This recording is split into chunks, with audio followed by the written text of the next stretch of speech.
আজকে অভিজিৎ গঙ্গোপাধ্যায়কে নিয়ে শুভেন্দু অধিকারী তিনি তমলুকে যান এবং সেখানে গিয়ে বর্গভীমা মন্দিরে পুজো দেন অভিজিৎ গঙ্গোপাধ্যায় এবং এরপর সেখান থেকে যান নন্দীগ্রামে।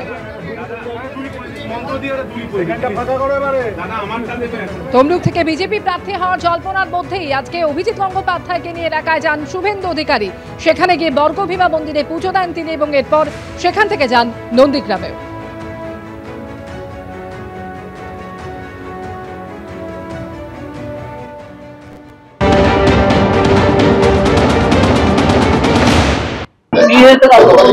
কারণ তো কোনো ক্ষতি হওয়ার কোনো সম্ভাবনা নেই। সিএ যে কোনো জায়গায় যে কোনো দেশেই চালু হতে পারে। আজকে যারা বিকৃত করে একটা প্রচার চালাচ্ছেন যে তৃণমূল কংগ্রেস, তারা ব্যাপারটা বুঝেও মিথ্যা কথা বলছে। নাগরিকত্ব যাবে না, নাগরিকত্ব দেওয়া হবে অনেককে যাদের নেই। বহু অসত্য ভাষণ সারা বছর ধরে করে যান। এই অসত্য ভাষণের তুমুল প্রতিবাদ তো হবেই এবং সত্য কথাটা ধরে যখন দেয়া হবে, উনি আর আশা করার যদি কোনো লজ্জা থাকে তাহলে উনি আর প্রকাশ্যে মুখ দেখাবেন না, আশা করি।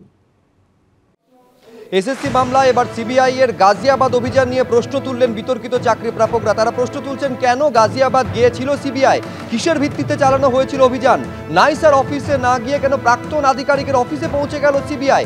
এই প্রশ্ন তুলেছেন আজকে আদালতে বিতর্কিত চাকরি প্রাপকরা। কি হলো এজলাসের মধ্যে, আমাদের প্রতিনিধি সৌভিক মজুমদার আরো বিস্তারিত বলতে পারবেন। সৌভিক, দেখো, সিবিআই এর গোটা ইনভেস্টিগেশন প্রসিডিওর বা তদন্ত প্রক্রিয়া নিয়ে এবার যারা বিতর্কিত চাকরি প্রাপক ছিলেন তারা প্রশ্ন তুলছেন। তাদের বক্তব্য যে সিবিআই হঠাৎ করে গাজিয়াবাদে কেন গেল, গাজিয়াবাদে তারা কোন সূত্র পেয়েছিল, যেই সূত্রের ভিত্তিতে তারা গাজিয়াবাদে গিয়ে হানা দিল এবং যে সংস্থাকে ওএমআর মূল্যায়নের ভার দেওয়া হয়েছিল, প্যানেল তৈরি করার ভার দেওয়া হয়েছিল, সেই সংস্থা অর্থাৎ নাইসার অফিসে না গিয়ে তারা কেন নাইসার প্রাক্তন আধিকারিক পঙ্কজ বানসালের অফিসে গেল বা তার বাড়িতে গেল, সেই প্রশ্ন আজকে বিতর্কিত চাকরি প্রাপকরা তুলেছেন।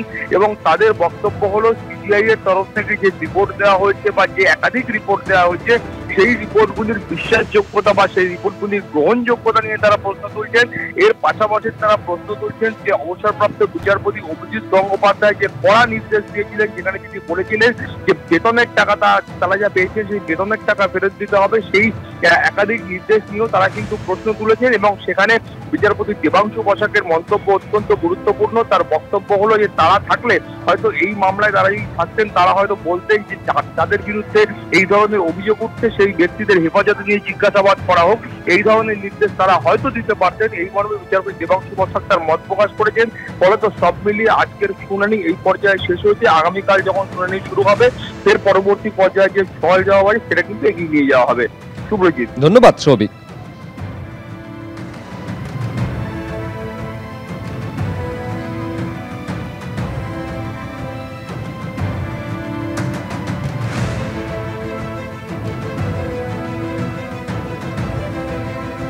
2022-এর টেটে ভুল প্রশ্নের অভিযোগে মামলা। এবং আরেকবার আপনাদের বলবো, 2022-এ যে টেট পরীক্ষা হয়েছিল সেই টেট পরীক্ষায় ভুল প্রশ্ন ছিল এই মর্মে যে মামলা, সেই মামলায় আজকে ভুল প্রশ্নের অভিযোগে 500 জন পরীক্ষার্থীর 15টি প্রশ্ন নিয়ে বিভ্রান্তি, কয়েকটি ভুল প্রশ্নও ছিল এমনটা অভিযোগ মামলাকারীদের। প্রাথমিক শিক্ষা পর্ষদের বক্তব্য জানতে চাইলেন বিচারপতি রাজাশেখর মান্থা। প্রশ্ন ভুল নিয়ে স্থায়ী সমাধান বের করতে হবে পর্ষদকে, কি পদক্ষেপ পর্ষদ করবে পরবর্তী শুনানিতে তা জানাতে হবে, নইলে আদালতই নীতি নির্ধারণ করবে বলে মন্তব্য করেছেন মহামান্য বিচারপতি।